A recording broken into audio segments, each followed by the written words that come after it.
वक्रतुंड महाकाय सूर्यकोटि समप्रभ निर्विघ्नं कुरु मे देव सर्वकार्येषु सर्वदा। या कुंदेन्दु तुषार हार धवला या शुभ्रवस्त्रावृता या वीणा वरदंड मंडित करा या श्वेत पद्मासना या ब्रह्माच्युत शंकर प्रभृतिवीर देवैर सदा वंदिता। सा मां पातु सरस्वती भगवती निःशेषजाड्यापान।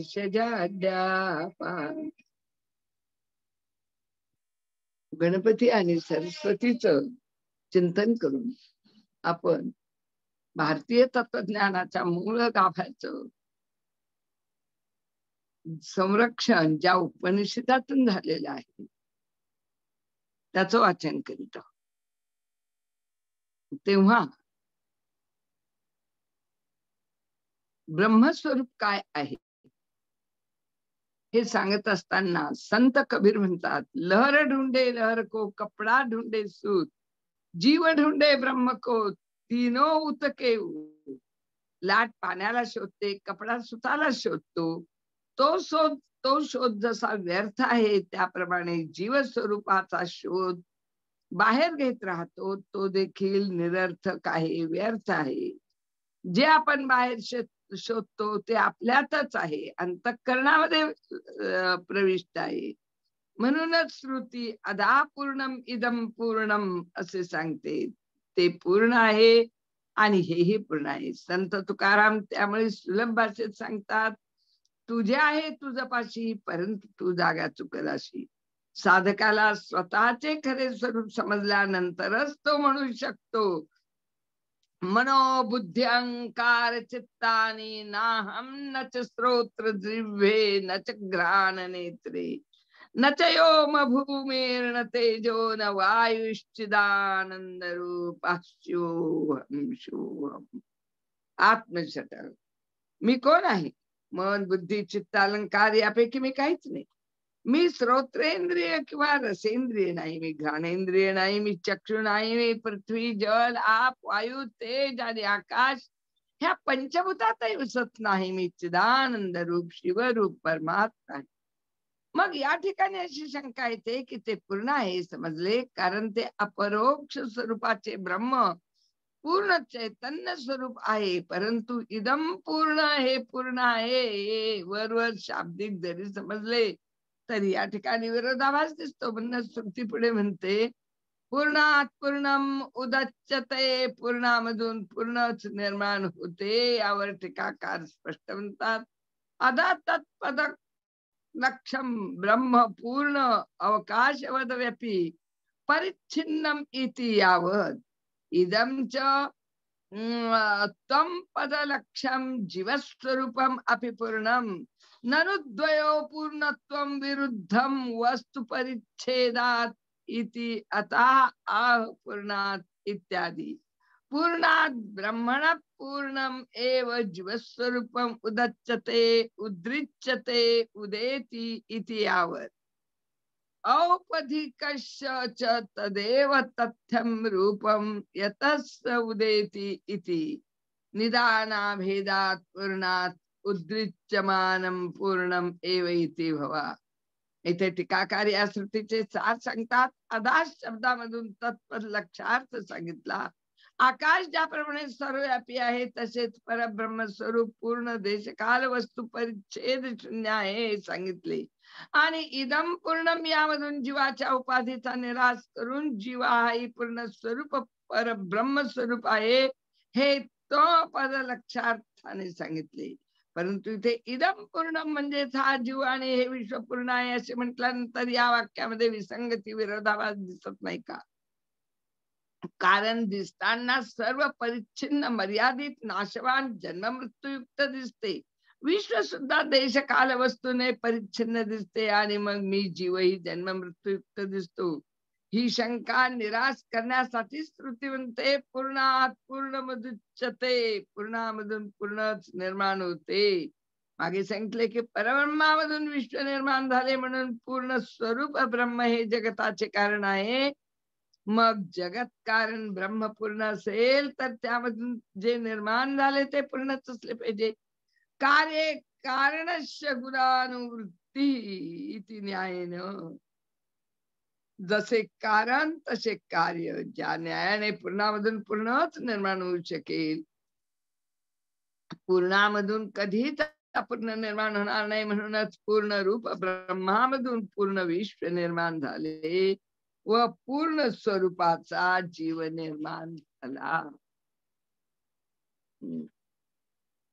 वस्तुता विश्व आणि जीव दिसताना परिच्छिन्न मर्यादित अपूर्ण दिसतात. श्रुती जर येथे सांगत असेल की सर्वच पूर्ण आहे तर निश्चितपणे त्यामागे काहीतरी अर्थ आहे.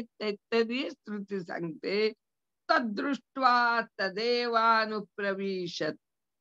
चैतन्य स्वरूपाने विश्व निर्माण केले आणि निर्माण करून त्या चैतन्याने विश्वामध्ये जणू काही प्रवेश केला. प्रवेश केला म्हणजे चैतन्यानेच विश्वाला अंतर्बाह्य व्याप्त केले.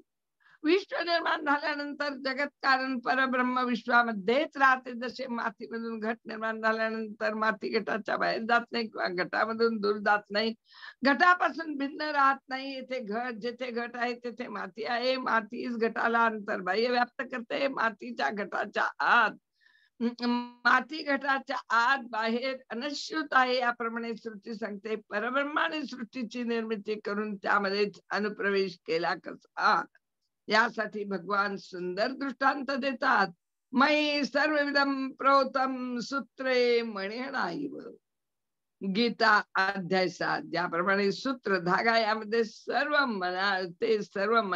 मनांच्या आत अनश्यूत असते, तसेच मी परब्रह्म विश्वामध्ये सूत्र रूपाने अनश्यूत आहे.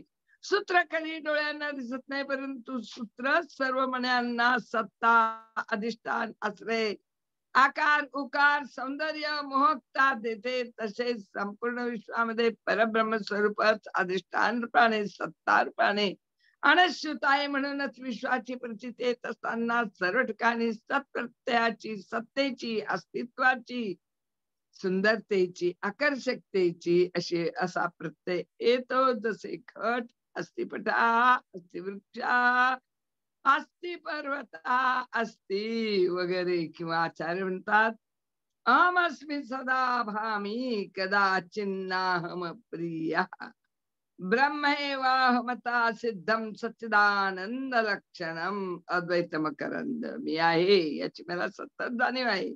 तसेच मी मला कधीही अप्रिय होत नाही, म्हणून मी स्वतः सच्चिदानंद स्वरूप परब्रह्म आहे हे सिद्ध होते. किंवा भगवान म्हणतात ईश्वरात सर्वभूतानां हृद्देशे तिष्ठती. हे अर्जुना, परमेश्वर सर्वांच्या हृदयामध्ये सन्निविष्ट झालेला आहे. पूर्ण स्वरूपाचे ब्रह्म संपूर्ण समष्टीमध्ये आहे आणि तेच परब्रह्म सर्व प्राणी मात्राच्या हृदयामध्ये सन्निविष्ट झालेले आहे. यालाच आत्मा असे म्हटलेले आहे.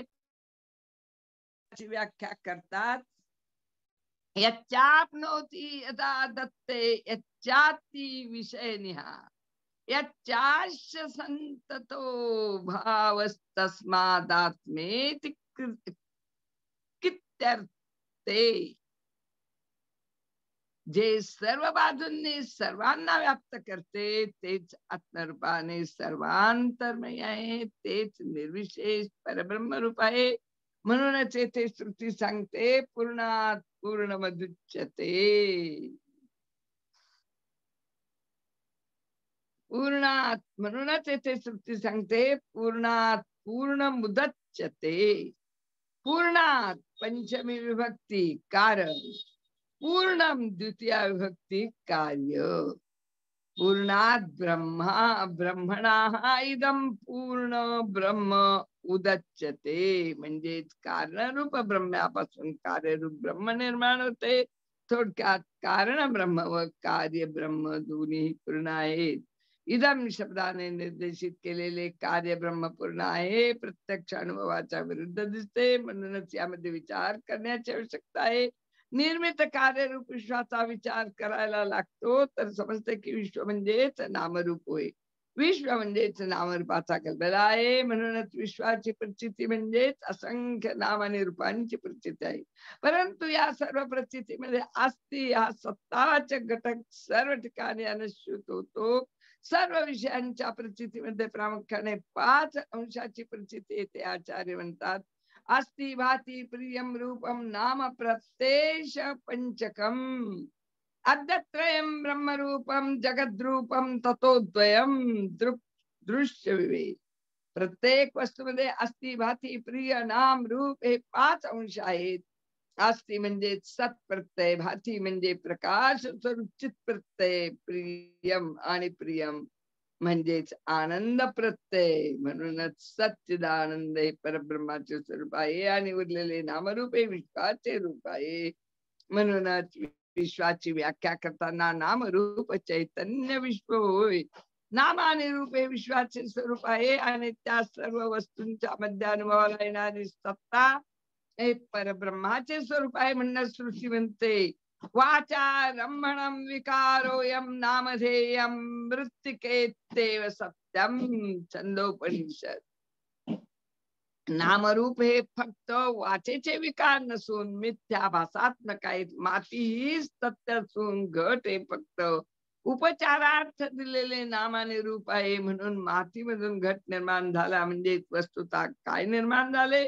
केवळ भासात्मक नाम आणि रूप निर्माण झाले. नाम आणि रूपाच्या दृष्टीने घट हा शब्द आहे. वस्तुतः मातीतून घट निर्माण झाला म्हणजे मातीमधून मातीच निर्माण झाली असे म्हणावे लागेल. आणि मातीमधून माती निर्माण होणे म्हणजेच मातीमधून काही निर्माण झालेले नाही असे समजणे. किंवा सोन्यामधून अलंकार म्हणजेच नाम आणि रूप निर्माण झाले. सोन्यामधून सोनेच निर्माण झाले. कारण सोन्यामधून काही निर्माण झाले नाही. याप्रमाणे श्रुती येथे सांगते पूर्णात पूर्ण मधुच्यते. पूर्णामधून विश्व निर्माण झाले म्हणजेच केवळ भासात्मक नामरूप निर्माण झाले. म्हणजेच पूर्णामधून पूर्णच निर्माण झाले.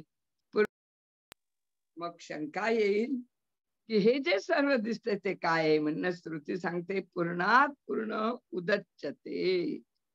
पूर्णामधून पूर्ण निर्माण झाले. शास्त्रामधून 2 प्रकारची निर्मिती सांगितली. उदाहरणार्थ दुधापासून दही, दह्यापासून लोणी, लोण्यापासून तूप ही निर्मिती क्रमाने पाहिली तर दुधापासून दही केल्यावर दह्यापासून पुन्हा दूध मिळू शकत नाही. दह्याची निर्मिती होत असताना दुधाचे स्वरूप पूर्णतः नाश पावते. मगच दही होते. तसेच दह्यामधून लोणी व लोण्यामधून तूप निर्माण होते. या ठिकाणी दूध हे दह्याचे कारण आहे. या कारणामधून कार्य निर्माण झाल्या त्या कारणाचा नाश होतो.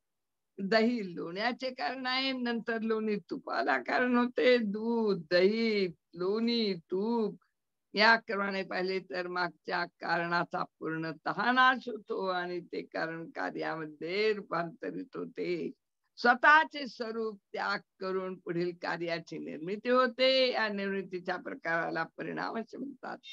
आचार्य व्याख्या करतात स्वस्वरूप परित्यागेन रूपांतरपत्ती इति परिणाम.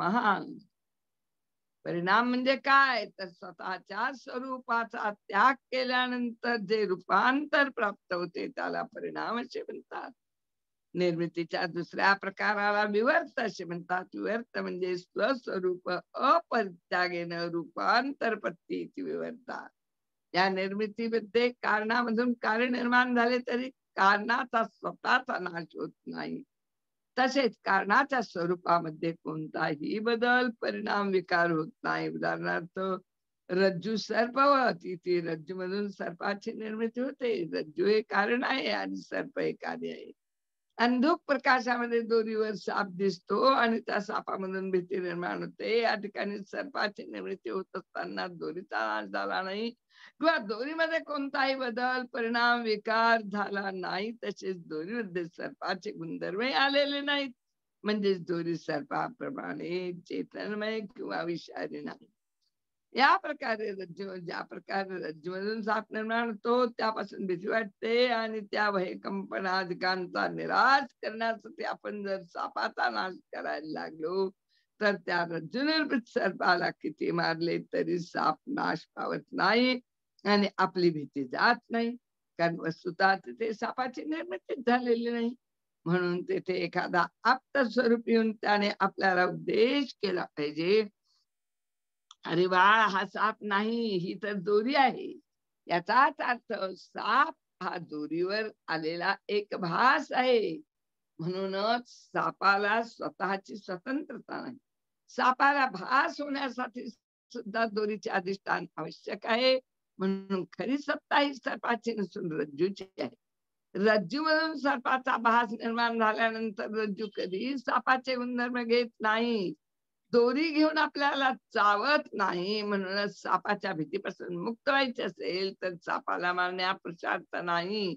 सापाच्या अधिष्ठानाचा विचार आवश्यक आहे. आचार्य म्हणतात, वस्तू सिद्धीर विवेचेन न किंचित कर्म कोटिभी विवेक चुडामणी. आत्मवस्तूची सिद्धी फक्त ज्ञानानेच होते, कोट्यावधी कर्म करून होत नाही.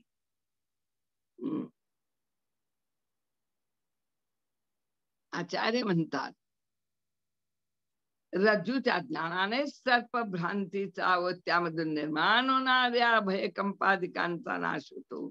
रज्जूचे ज्ञान हेच एकमेव साधन आहे. साप हा रज्जूचा विवर्तक आहे. त्याप्रमाणे पूर्णात पूर्ण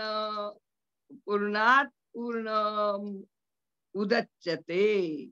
पूर्णामधून पूर्ण निर्माण झाले म्हणजेच पूर्णामधून काही निर्माण झाले नाही. आणि जर निर्माण झाल्यासारखे दिसत असेल तर ते केवळ भास आहे. पूर्ण स्वरूप ब्रह्म हे रज्जूप्रमाणे अधिष्ठान आहे. आणि जीव जगत ईश्वर हे सर्व अध्यस्त सर्पाप्रमाणे कल्पित भासात्मक आहे. म्हणूनच रज्जूमधून साप निर्माण झाला असे म्हणणे म्हणजेच रज्जूमधून रज्जूच निर्माण झाला असे म्हणणे आहे. आणि रज्जूमधून रज्जू निर्माण झाला असे म्हणणे म्हणजेच रज्जूमधून काही निर्माण झाले नाही असे म्हणण्यासारखे आहे. हा दिसणारा सर्व पसारा भासात्मक आहे. परब्रह्मामध्ये झालेला अध्यास आहे. वस्तुतः जे जे दिसते ते काहीच सत्य नाही. परमात्मा हाच परमार्थिक आहे, हेच सत्य आहे.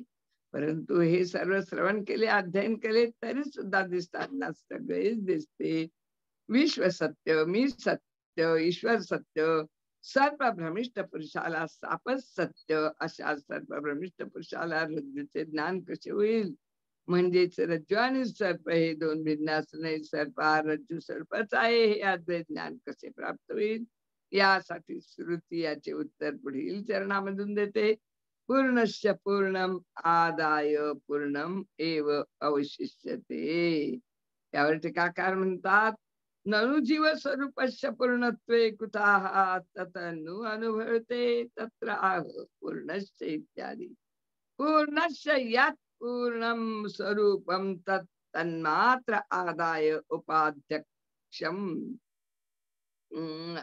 अपहाय इति यावत् पूर्णम एव अवशिष्यते पूर्ण एव स्वरूपम अवभाति इति यावत् घटेन सह अवलोक्यमानस्य नभसा अपूर्णत्वभाने अपि घटांशो